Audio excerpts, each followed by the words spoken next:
방식이 달라진 사람이라는 제목으로 같이 말씀을 나누고 싶습니다. 요즘 좀 병원 예약이 계속 겹쳐져 있어서 병원을 가는데 사람이 참 많은 것 같아요. 얼마나 사람이 많은지.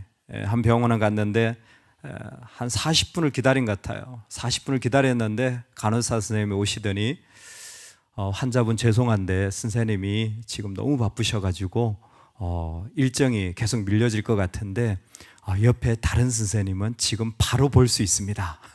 바로 볼 수 있습니다. 보시겠습니까? 무슨 말인지 알아듣겠어요. 그래서 네, 알겠습니다. 바로 보겠습니다. 바로 40분 기다렸는데 바로 되더라고요. 또 어제도 병원을 갔는데 1시간 반을 기다렸어요.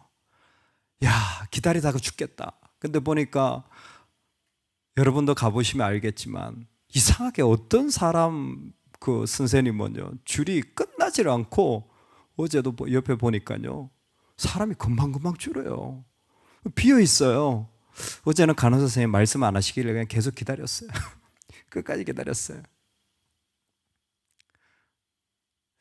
한 사람의 중요성입니다. 알아요. 저기도 선생님 있고 저기도 선생님 있고. 근데 꼭 이 선생님한테 보고 싶은 거죠. 왜? 그 선생님이 명의로 소문이 났거나 아니면 잘 진찰하시는 어떤 능력을 가지고 있기 때문입니다. 성전 문지기도 있고 노래하는 사람도 있고 제사장도 있고 레위도 있고 성전 막 일꾼도 있어요.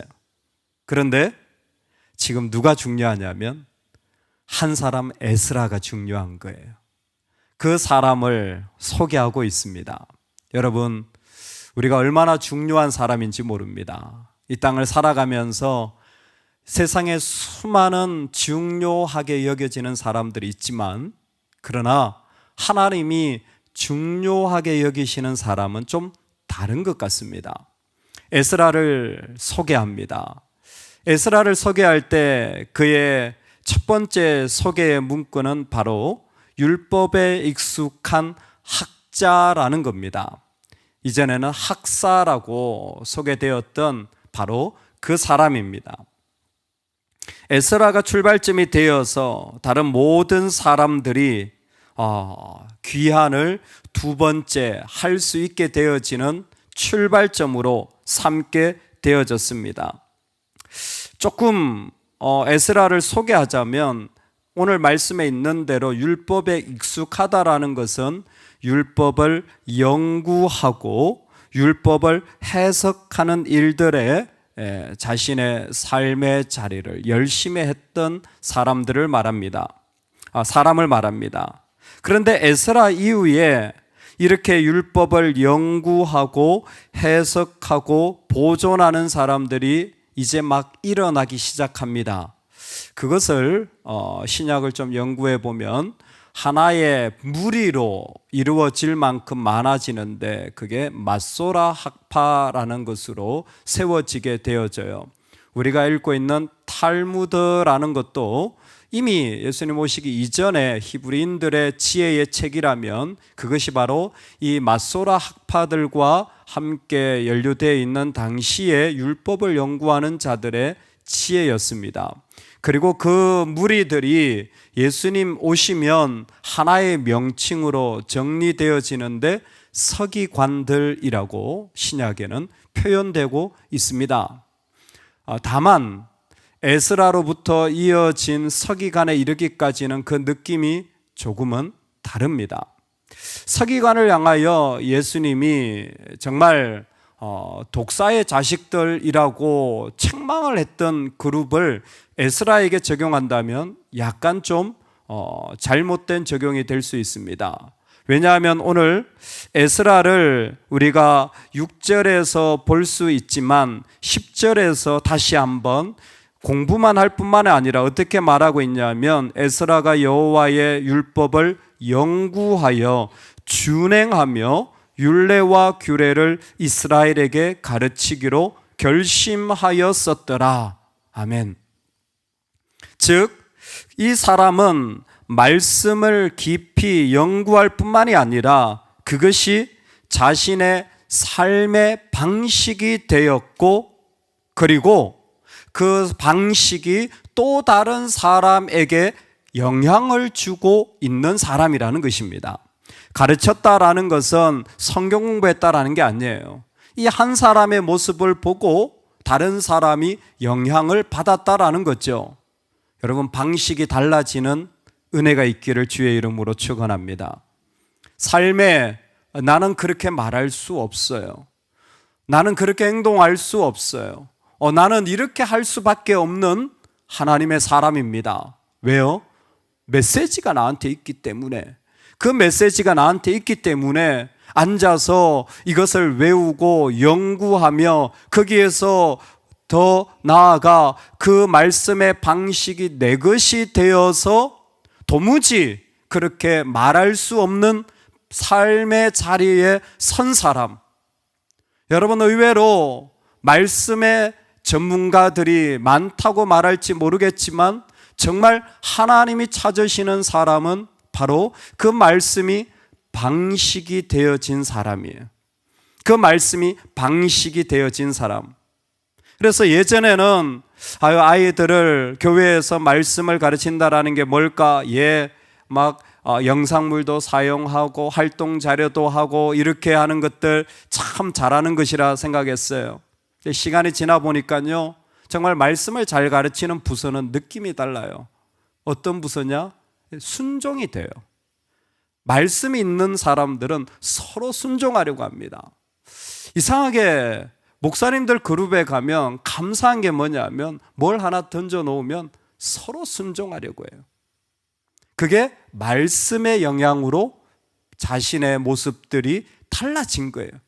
그게 무슨 대단한 거 가르치지 않는다고 할지라도 벌써 그 자리가 교회와 하나님의 나라와 말씀에 순종해 나가는 것들이 그 가운데 있다면 최고의 교육이 이루어지고 있다는 겁니다. 그리고 그 모습들을 뭐예요?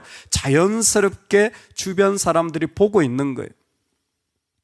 에스라는 말씀을 준행할 뿐만 아니라 가르쳤다고 했는데 그 영향력이 어디까지 갔냐면 아닥사스다까지 갔습니다. 학사라는 말이 독특하게 단순히 연구하는 사람이라는 말도 있지만 바벨론의 고위 공직자의 타이틀이기도 합니다. 인도네시아 가면 종교성 공무원이라는 게 있습니다. 우리나라는 없죠.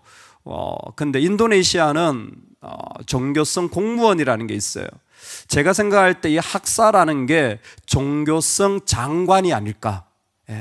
어떤 나라에 다양한 민족들이 있고 종교가 있을 때 그것을 다스리게 한, 상당히 예민합니다. 당시는 신권이 바로 왕권이었기 때문에 왕이 권력을 가지기 위해서는 신권을 가져야 됐어요. 그러니까 종교성 장관이라고 한다면 철저히 자신이 신뢰하는 사람, 자기 편에 서주는 사람, 왕이 어떤 일이 있어도 내 편이 되어줄 사람을 세우는 자리가 이 학사의 자리. 근데 분명히 이 사람은 율법을 연구하는 사람이에요. 그런데도 불구하고 이방왕 아닥사스다의 신임을 얻기까지 얼마나 쉽지 않았을까요? 내적 갈등이. 모든 법이 다 다르잖아요. 율법과 이방의 방식이 다 다르잖아요. 그럼에도 불구하고 이 사람의 하나님을 향한 방식들이 달라지자 누구도, 이방 왕도 자기 가장 귀한 자리에 어떤 걸 맡겨도 신뢰가 되는 사람으로 그 사람의 방식이 달라졌다라는 거죠. 그래서 오늘 에스라를 지금 그 출발선상에서 보내고 있는 것입니다. 모세의 율법에 익숙한 학자로서 그의 하나님 여호와의 도우심을 입음으로 왕에게 구하는 것은 다 받는 자이더니, 그만큼 지금 에스라가 그 삶의 자리에서 말씀의 영향력이 그의 삶에서 깊이 뿌리 박히고 있다라는 거예요. 무슨 얘기를 해도 그래, 내가 너라면 다 줄게. 내가 너라면 다 해줄게. 할렐루야. 예. 왜 상대방이 안 해줄까요? 왜 이렇게 저렇게 서운하게 날 사랑 안 해줄까요?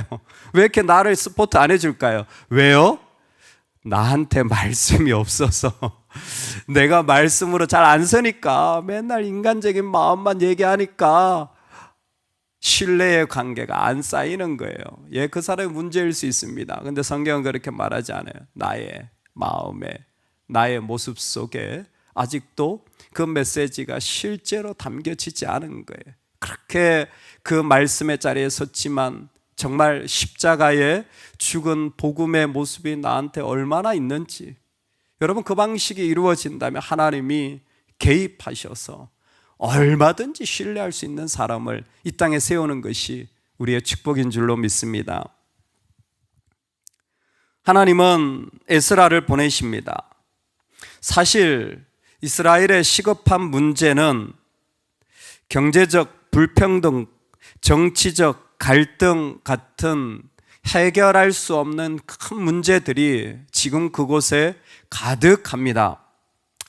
처음 출발했던 스룹바벨이 여러 번 성벽을 건축하고 그리고 성읍을 건축하려는 시도를 했지만 실패했으니 건축 전문가가 더 필요할 것 같고, 그 안에 반대하는 세력들이 많으니 어떤 그런 정치적, 합리적 그런 설명할 수 있는 중재자를 보내야 될 것 같은데, 하나님은 이 문제에 가장 시급하게 생각하는 것이 무엇이냐면 메시지가 없는 삶이라는 것입니다.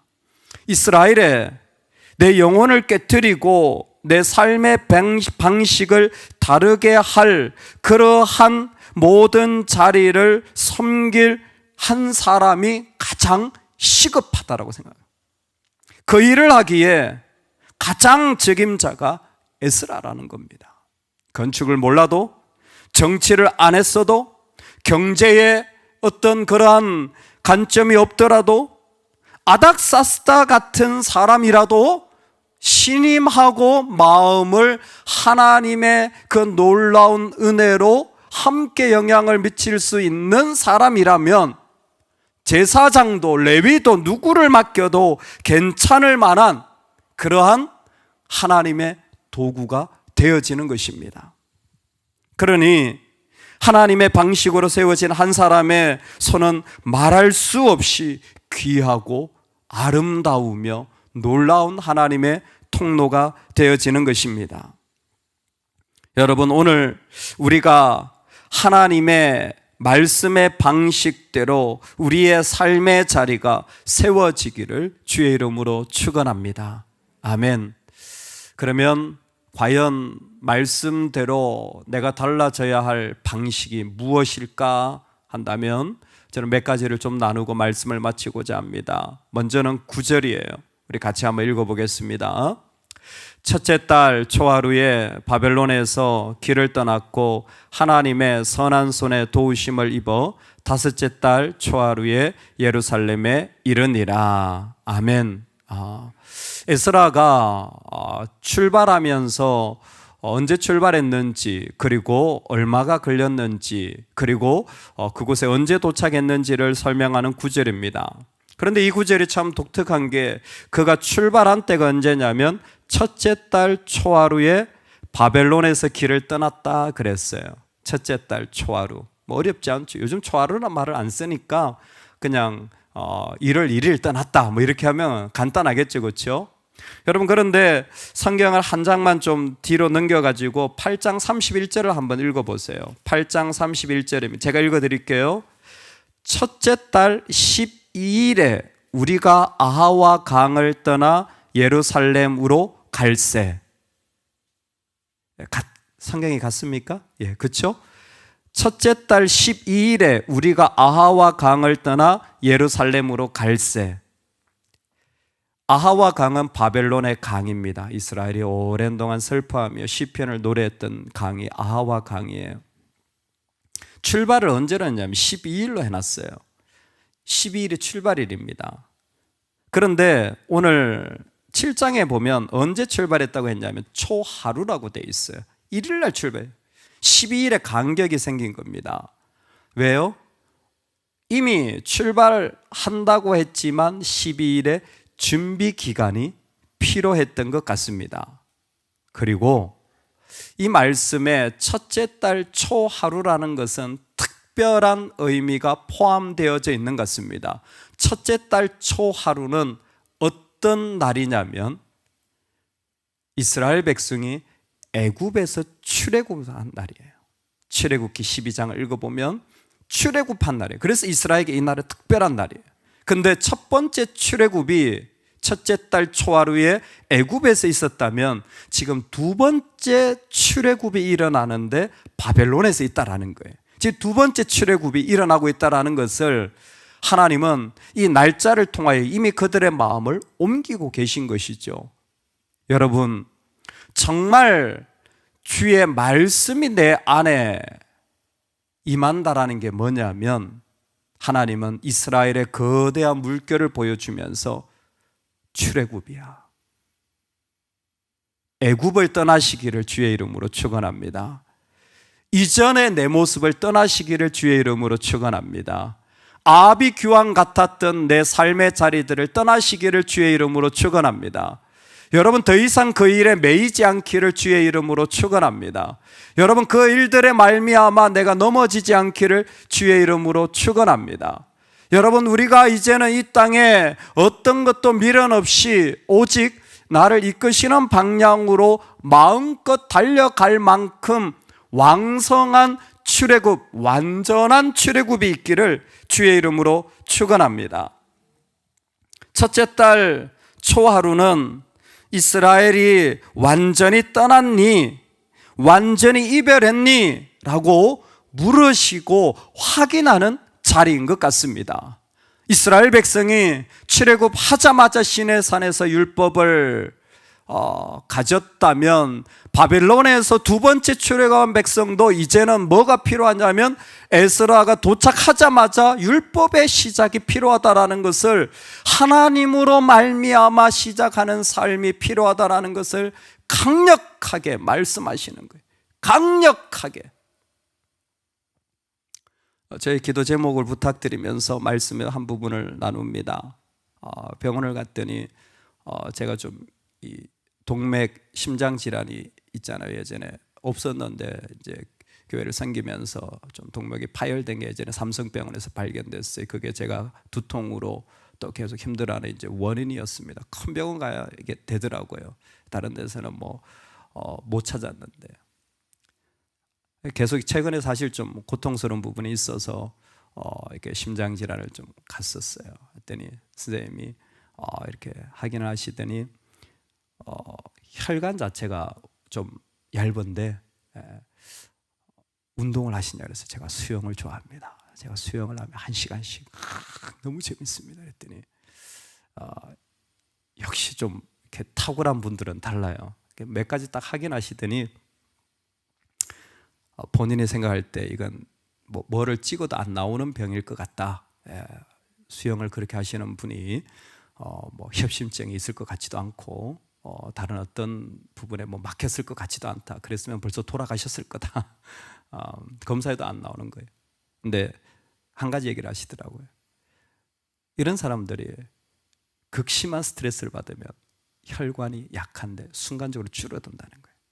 확 줄어들면 그게 이제 맞고 터지면 한 방에 가시는 수가 있다.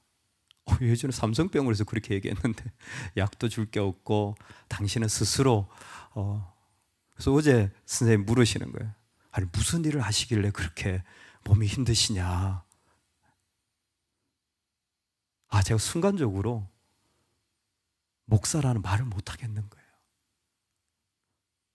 너무 창피해가지고 너무 창피해가지고 십자가에 죽지 않은 이 죄덩어리의 모습이 제 안에 남아있었던 것 같아요. 여전히 실험하고 있겠죠. 마음은 지나갔는지 모르는데 아마 그 자리를 다 못 지나온 것 같아요. 여러분, 부족한 목사를 위해서 기도해 주십시오. 근데 여러분을 위해서 기도하셔야 됩니다. 애굽에서 떠나와야 돼요. 죄의 자리, 십자가에 완전히 죽어야 합니다. 십자가에 완전히 죽어요. 그게 안 죽으니까 몸이 신호를 보내는 거 아니겠어요? 너 왜 그러니? 이 땅에 뭐만 만한 게 있겠어요? 세상이 악한데 우리 안에도 그 악함을 가지고 씨름하는데 뭐 쉬운 게 있겠어요? 하나님 말씀하시는 거예요. 이제는 출애굽할 때 되지 않았니? 여러분, 완전히 출애굽하시는 새로운 방식이 우리 삶에 이루어지기를 소망합니다. 출애굽하면 온전한 순종이 되어져요. 온전한 순종이 되어져요. 뭐라고 말해도 그대로 네, 알겠습니다. 근데 그게 안 될 때는 뭐예요? 뭔가 지금 우리가 떠나오지 못한 거예요. 그게 초하루의 메시지인 것 같습니다. 하나님은 지금 출애굽을 원하시는 거예요. 에스라를 통하여서 이스라엘 전체가 필요한 게 무엇이냐면, 이제는 바벨론 돌아보지 마라. 이제는 이전의 것 보지 마라. 할렐루야. 또 하나 이 말씀의 놀라운 부분은 하나님의 선하신 도우심이 계속 표현되고 있다는 겁니다. 이 짧은 말씀에 6절에도 여호와의 도우심을 입음으로 왕에게 구하는 것은 다 받았고, 9절에도 하나님의 선한 손의 도우심을 입어 예루살렘에 도착할 수 있었어요. 150km나 되는 적어도 한 3달 이상의 여정을 매일같이 걸어가야 되는 어려움의 길이었습니다. 그런데 그 자리를 하나님 앞에서 세워가고 살아가고 그 가운데 이루어가는 거예요. 뭐 때문에? 하나님의 베푸시는 손이 있었기 때문입니다. 하나님의 베푸시는 손이 있었기 때문이에요. 이 의미를 좀 풍성히 알고 싶다면 에스더서를 읽어보시면 됩니다. 에스더서에 보면요, 풍성하게 베푸는 손길이 있는데 그게 누구냐면 왕이에요.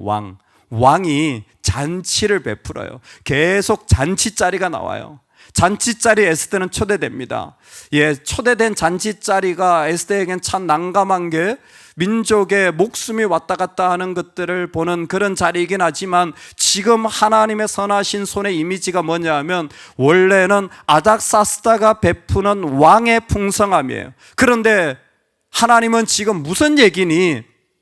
이 세상의 어떤 풍성함보다 내가 진정한 왕으로 풍성한 잔치를 베푸는 자이니라. 할렐루야.